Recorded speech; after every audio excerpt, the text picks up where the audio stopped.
Pag wala kang Diyos sa buhay, wala ka pa rin. Kasi bakit? Ang lahat ng mga material dito sa lupa na naangkin natin pagdating ng araw ay maging basura lahat. Kita mo yung tsunami sa Japan? Daming mga kotse, inanod sa baha, naging basura lahat.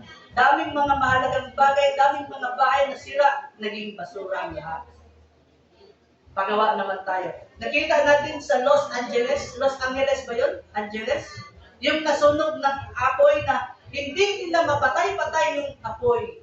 No, hindi nila alam kung saan nanggaling yung apoy. Ang daming mga trahedya na pinakita ng Diyos sa mga tao na ang lahat ng mga bagay na ito ay hindi ito kapakipakinabang sa inyong kaluluwa. Amen. Kundi para lang sa ating laman. Huwag natin i-focus yung isipan natin sa mga earthly things, kundi sa heavenly things. Kaya sabi ng David, mas dinidesire kita higit sa mga bagay sa sanlibutan ito.